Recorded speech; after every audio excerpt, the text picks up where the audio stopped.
Socrates. Welcome, masters, welcome all. I am glad to see thee. Welcome, my good friends. Why, my good friend, thy face has grown valiant since I saw thee last. Comes thou to be at me in Denmark, yeah?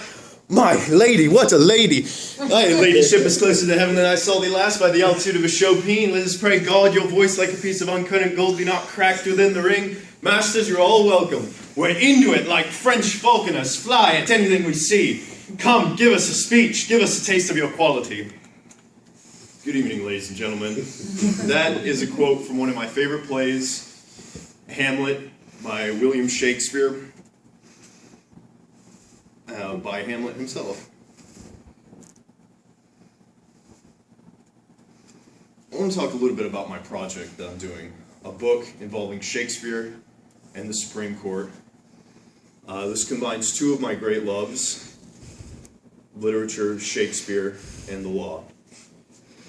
I'm going to explain how I came to this idea, address several challenges, talk about financials, the short-term and long-term goals, and since time is limited, I'd ask that you leave questions till the end. Formerly, I was working on a project involving breast cancer. I was trying to solve the project. However, one night, I sat down with several students from this class and Professor Murciano, figured out that the premises of the project couldn't work. So we started brainstorming together about what I could do next. And the first things we mentioned were, what do I love? Incidentally, the first two things that came up are Shakespeare and the law, as I want to become a lawyer some day in the future. And ever since I've been in elementary school, I've been in Shakespeare plays. I want to make a book, a tabletop, coffee tabletop book that could be a gift book that involves Shakespeare quotes from Supreme Court opinions put together with colorful sketches, little blurbs about the case, interesting bios about the justices giving the case, such as Sandra Day O'Connor, when she was in 9th grade, was in a Romeo and Juliet play. So the research starts with figuring out which justices have quoted Shakespeare in their opinions. Through my research, I found 39 justices that have quoted Shakespeare 30 times.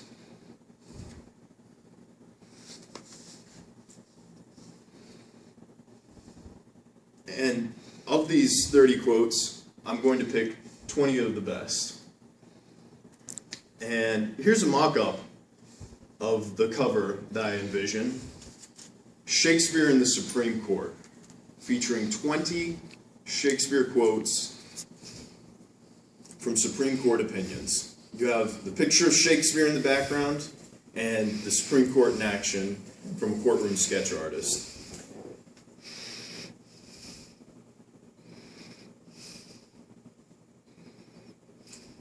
Here's a basic example of how I see any page in the book looking like. You have the quote, Sandra Day O'Connor's opinion, the title, the name of the case at the top, the date it was argued, and the date the opinion was delivered. Then you have the quote and the signature of the justice. Below there you have a courtroom sketch artist's sketch of the case. As you may or may not know, there are no pictures allowed in the Supreme Court, so we'll only be working with sketches, and that brings another nice quality of a gift book that could be pleasing to a reader, from a lawyer to even little children who could flip through it. At the bottom, you'll see a QR code for the more interested reader. Could go to a website that will function like a mini encyclopedia and have more information about the case. In addition, as I formerly said, there'll be the quote, a blurb about the case, about a paragraph or two long, and a mini bio of the Supreme Court justice focusing on a literary aspect of their life.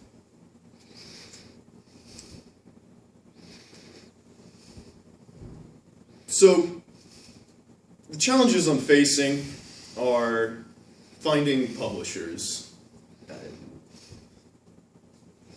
I have to go to a publisher with a manuscript and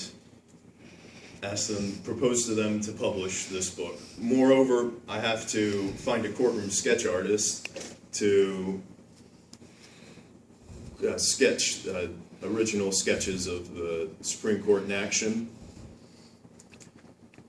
I put an ad out on Craigslist. I was surprised by how many responses I got. I've gotten proposals to have sketches from $100 to doing it pro bono publico.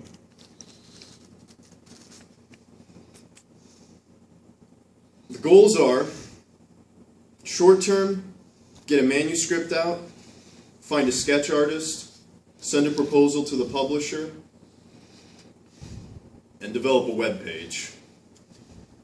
In addition to these short-term goals, this could be a great spin-off for a whole series of books, not just Shakespeare in the Supreme Court, but Plato in the Supreme Court, Homer in the Supreme Court, U.S. presidents in the Supreme Court, their quotations in the Supreme Court, and the Bible in the Supreme Court. A quick review. I'm a huge fan of Shakespeare. Shakespeare, in a sense, represents my past. The law represents my future, and juxtaposing those two together kind of bring us into the present. So, and hope soon I'll be at the Coop signing editions of this book. Do you all have any questions?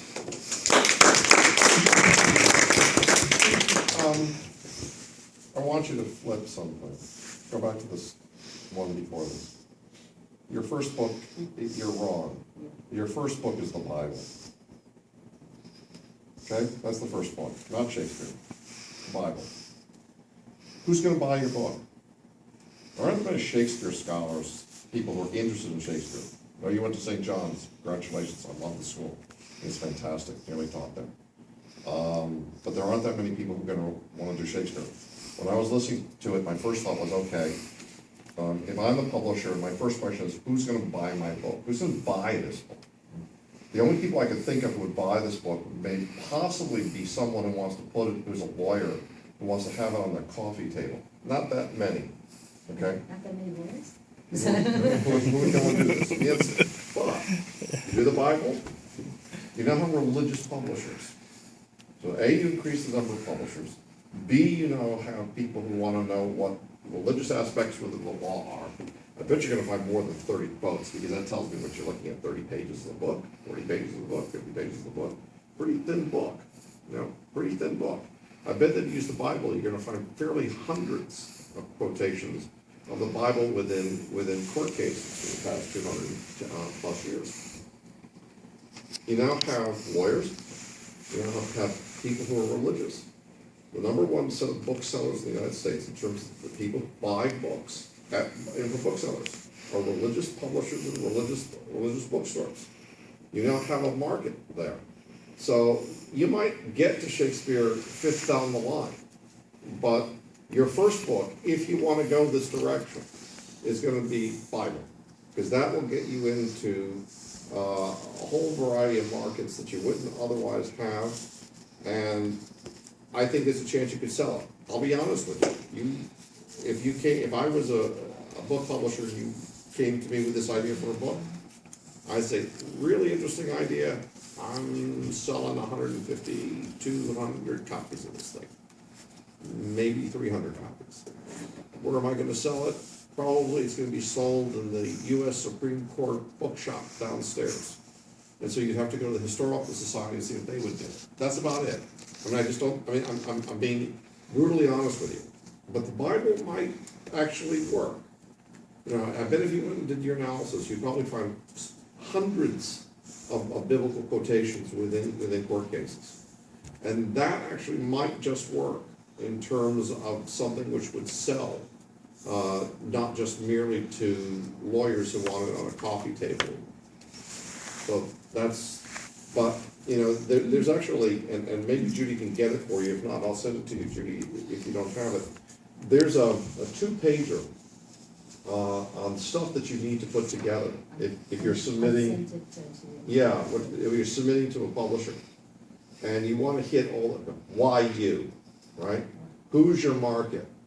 How are you going to accomplish that? I mean, there's a very sort We of have thing. it, actually, everybody in the class has it. I put it on the shared marked papers, as the first part Great. of them. I think. So I mean, you need to sort of, I mean, who your market, and show me the size of the market. And my first thought was, this is really quite wonderful, but show me the size of the market. In terms of the presentation, love the beginning. You should have thought about how you're going to transition, right? You had me, caught me. And then you stopped and you paused for a while. And I'm going, oh man, he doesn't know how to transition.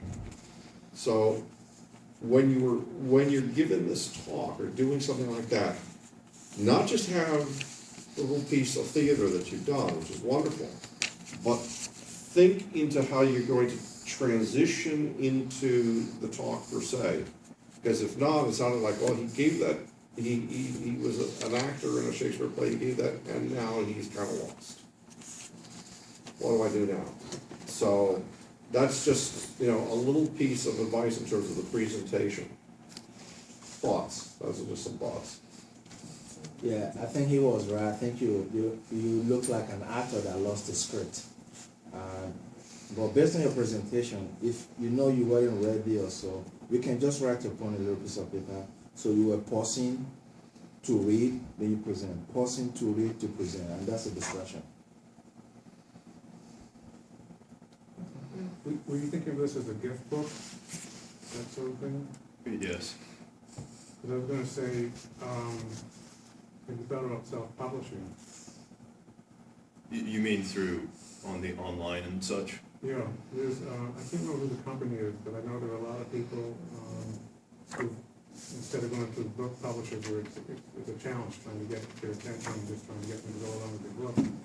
But there are a lot of people who publish their own books, and they've done very well.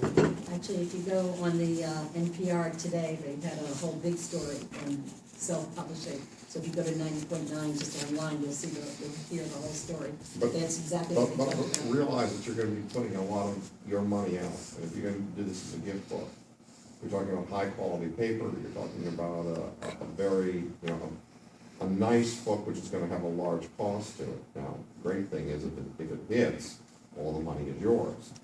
But if it doesn't hit, all the money is yours.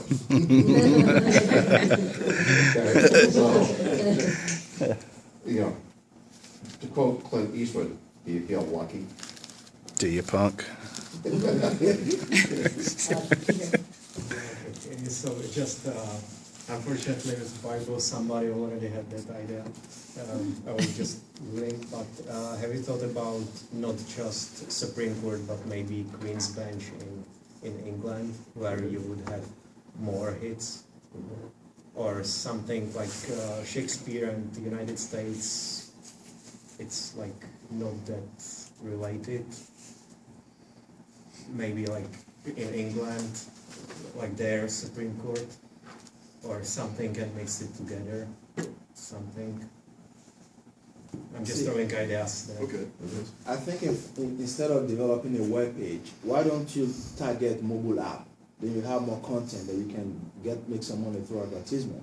That way to start with as well, to generate some income. Okay. You don't need publisher for that, Other questions or comments?